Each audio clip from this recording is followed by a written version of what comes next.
Bullo kosam fullo ɓiraɗam na a yi diga nange miɗo joɗi haɗo ande nanmi to a wari a sali fajira miɗo renima to a sali zura wup sai min bo mi wara mi wap mi dara to a sali asira wup sai ngiyam min bo mi wangiti to kanjum waɗi jotta mbimi dikkai wara mi reni wato kosam ma maɓɓit ko ɗume wala kosam yetti ɗum yimɓe je giɗa ɗo panna min on waɗi ɓe dari ɓeɗo reni ha to ha ɓe sodi kosam maman dow lawol an ka amari barka ba shegiya ba za ki gane haka ba ai daɗi na da naji irin maza wanda suka aure ki sake ku a cikin gari wup mu kuma sai mu wap na ai kaga ga baki ɗaya daman shi mijin naki wani dankali ne wani shawaragi ne ni fa ina matakar son irin maza irin haka su sake ku kawai raba a cikin gari mu ko mi ta kwashewa sai mu wap man biuda ka mi mani ma on mi wi wato nder ngendam ma no mi laari tagaɗi ma no wayi don bana to an on joɗi diidi hore ma amma ndu dororu ndu numa way ndu ƴoyra e goɗɗo de tammi mama ha joni hayum mala ñamgo doroji awaya wiya ƴoyra goɗɗo ɗume dorori boyɗi ko Allah mi wi a feeri an kanjum ma feruɗama an kan metugo ja metata fuu haala belka mbawɗa yawwa na ayi diga a wiyam dororu sai ɓernde am fewi lip ɓiraɓe nani belɗum ngam banni jotta kam to mi ɗoftima kam wala ko ɗume ɗum mai gidama man kan wala ɗon na walla ɗum wala ɗon o dilli diroyi nayi Allahu akbar ɗon na minna banni kamɓe ɗo ɓe wayi ɓe wallitan roɓe maɓɓe ngal ko teddurugo nayi kam alhamdulillah Allah sarki ɗo kana sai mi yaɓani seɗɗa ai gomman taka miki gomma ki ɗar gaba ina kallon baya kin san kuɗin gabaki ɗaya kun fi kyau a ta baya mi ɗon wiya wato onon man ɗo tagaɗi mon wato na gal ɓawo no woɗi wallahi tallahi ayi ga wakkati fuɗɗi larugo maje fuɗɗa mi tabitini wato keyo no waɗi pat dole ni mi heɓa mi wakkati feere tata fasoɓe fase dow lawol min mi heɓa mi yaare mi mulmuleki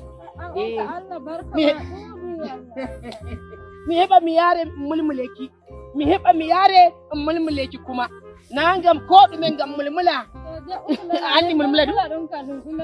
mulmula kam na wato mi heɓa mi ɗofte ta a heɓa problem ta ko moɗi woni mulmula mai Allah sarki zaki gane Allah wahid ne zaki gane Allah wahid ne wallahi tallahi en tokkira gallo ngam lawol man ɗo ɓuran woɗugo na ayi to no wa'i pat ni to wala ko ɗume yawwa ngam banni nda baali ɗo dartonaɗi sala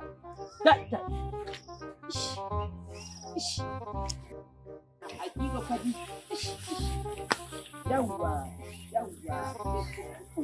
yawwa lalekon papa yawwa lalekon masha Allah yawwa to ayi kanjum waɗi jonni nummi babba sali ayi babba sali diga nyande banni man mitin o dilli ladde ni sai hande warto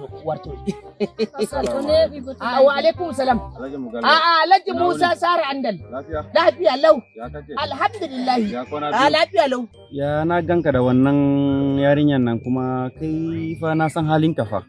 ka san halina ni din badan iska ne dole ka ce ka san halina to da Allah dai na san halinka ma na san halinka amma kuma ba Allah ba shi mutum kenan nufi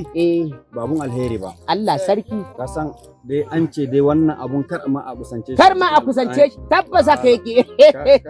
ka san da haka na san da hakan kar ma a kusance balle ma ya abun Allahu akbar zargin wannan yarinyan matan wani ne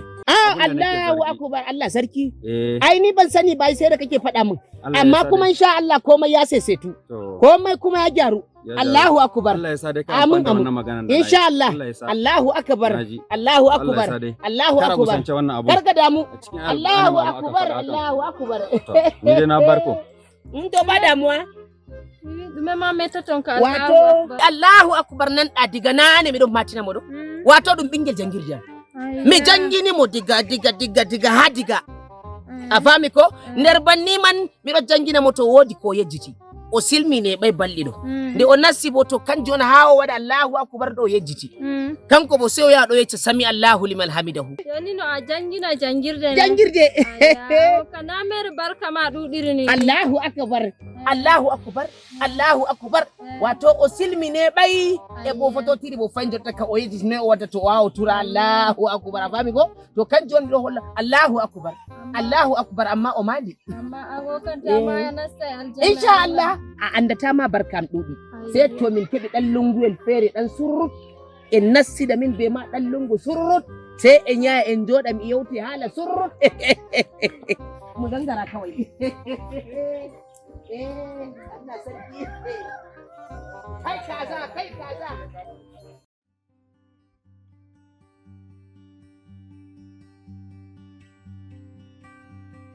Jara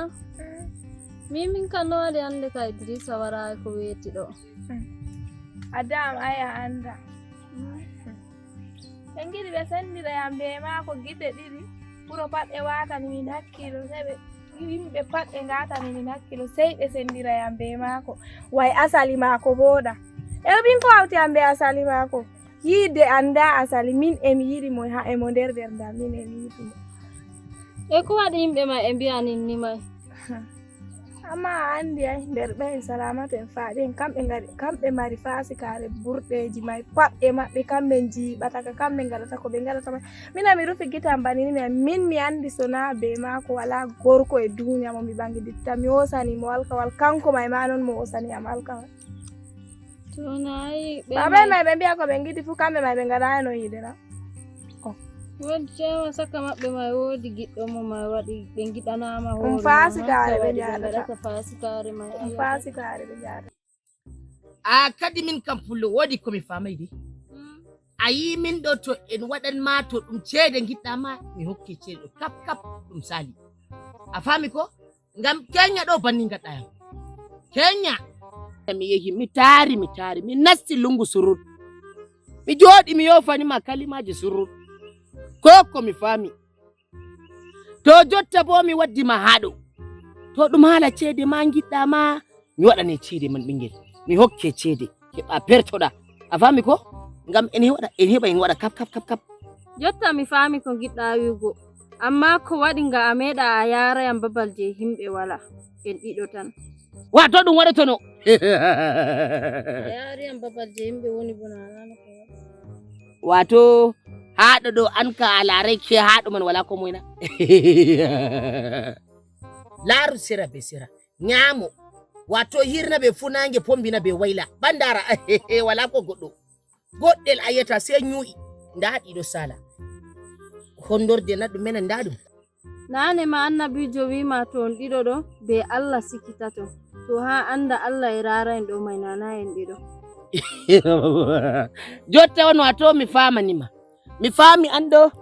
wato na abi barka na bo ate fo barka e bo na abi risku na ate fo risku amma mi famai diga nane ma dikka mi umma mi dara diga nane mi anda ma min kam mi do yara boni don batka mere Allah mi anda ngam banni nane ma diga yugo ma ala lurajo irada mon do ko goddo wada dubi temere be mon dal didi ma takkatamo yar sunku kam na ɗum wangi ha yeso ma ko da non mai man Allah nani kam nanam sippa pendi am bo mi heba dara mi yafaki bo na burani mi bo mi yafaki to ayidi ta ya mi wi bo Allah nale manga kaada yol ayidi ma ayida ma mi wi Allah nale mi yafaki du doror ko yala e manga kaada fiu mama banni man timmata ado yaha wuri banna riyon bannuma wodi gal wakkere je wati to nane ma kugal man ɗuɗi do ma on ha alatti banni ma Allah yare jam amma en pottan Allah mi yafaki ɓira na mere ndama aɗon luttira sai hore na ɗum talla ko samman tal gatta nane ma wato nda tayin fetanai ma al'aura a astagfirullah ha oɗo tefa mi waɗa hunde ɗayar kutumar uba shegiya matsiyaciya za mu haɗe za mu jami a eya ne za ki ga rashin mutunci tsinanniya shegiya Allah za mu jame wallahi Qur'ani a jamewa sai na miki mamul ai ina me kai mi matini ma wallahi sai to mi dumbuli dum dumbul wallahi don dumbul be min kam be to be dilli hande ko beeti kam wuro mai e yori non taso Na'am. ha to e Sadiya kam Sadiya kai ga wurtini o wartai baba Sadiya. ko wata do lawol mai ka daga fajira on warta do Min ma mi anda. e ko wadi addi warti a accimo Mi timmini boy ɗumejum mi watta dow lawol ɗum. o kay mo sawi gonga bo Ɗum kam mi anda baba Fadiyam tum mi hulete wiugo ka wodi yimɓe feere tum to min wartay eɓe ndena men to lawol ɗum way ɓe yiɗi Sadiya o. ko be ndena mon e lawol e no be sautu ginnawol be anda dum debbo goddo na Ɗum kam mi anda amma an ka anda to nana fika kuma e chatabe dum debbo goddo na baba Fadiyam an ko Sadiya on ma bo na wodi mo yiɗi nder maɓɓe ɗum. a'udhu billahi minash sharri ha to mi tawata mo joni Lawol ɗum ori to ndo wodi cuure feere ngel wiyata to. kasi ande kan mi waray mo Ɗum ka bona mi hulete wiugo ka tum tata mbiyon ɗum baari nawɗirago.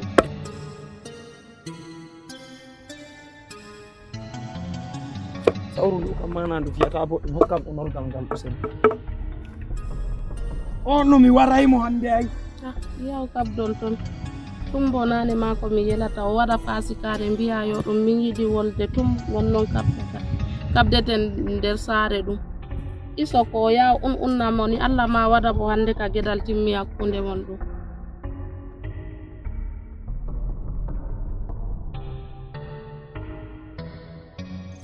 to njata dara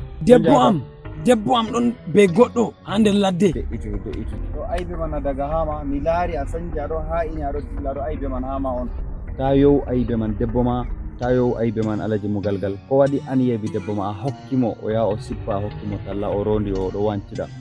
hanayi kokkele ɓikkon pamaron on ngala ɓiɓɓe worɓe na tefele woɗɓe ɗume waɗi gokkoton ɓikkon rewɓe ɗum ɗo rewɓe mo rewɓe tele jaha cippana on ɗum ko ɗum non alaji mo galgal mai to alaji mugalgal mi yimo waɗi ni kayya duniyaru honni roɓe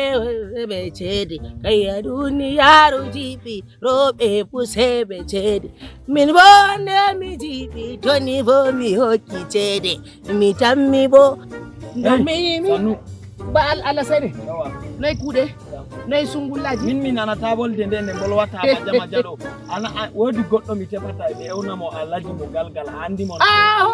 alaji mo galgal e jambo andi mo na jam ta jammi mi tefa mo mi mari e alaji mo galgal ɗo alaji mo galgal na segejo in ko Jettu ali be Allah. sege kuma ko andi mo na aa mi andi alaji mo to galgal kanko mi tefata to mi tawata waɗɗum ni na a yi lawol gurtiɗa ɗo gal ɗo man o titiri alaji mo galgal na segejo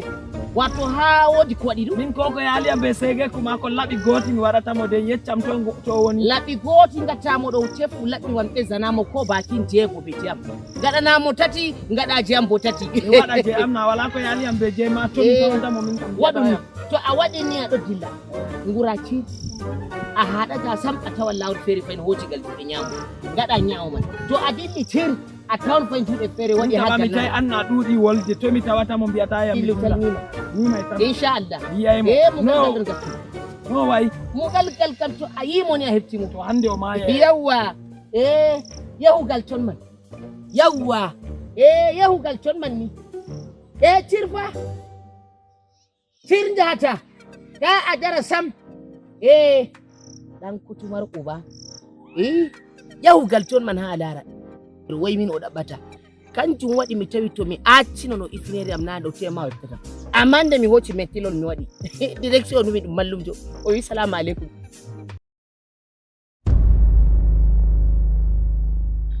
Sadiya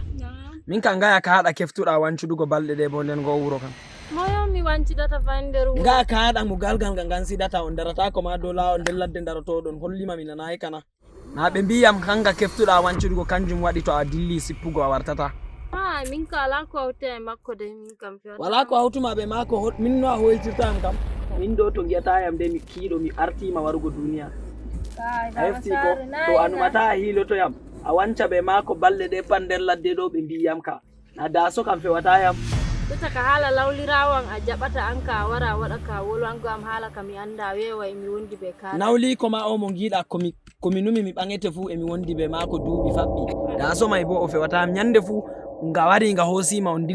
dillino luumo be daaso nga wari nga hoosuma daaso warti feere mum nde o yetti o yecciyam mi dilligal min orirta ɗo mi wanci mi ñalli wancugo nder ladde may mi heftayi on am to on dilli luumo ɗo an ko waɗi a be law kanko juura o wartata amma an sey ɓawa magariba gartata ko am sippata daga fajiri ha ɓawa magariba min kam mi anda kande wato an ka a metti ɓandu yimɓe sodata kosam maman on ɗan timmatana an kande hala makko a jaɓata bo min kam mi anda ka hala lawliraw kam bo mi andi to To ha mi famtima ya wasmitoya yeeso min kam mi andi an a wasnita an on wasnitata ngam ñande to mi nangima be kaaɗal ngal a fami ko ngam nanami ɓingel mon mi heɓtay dabare mon reno a yiya foro ndakuɗo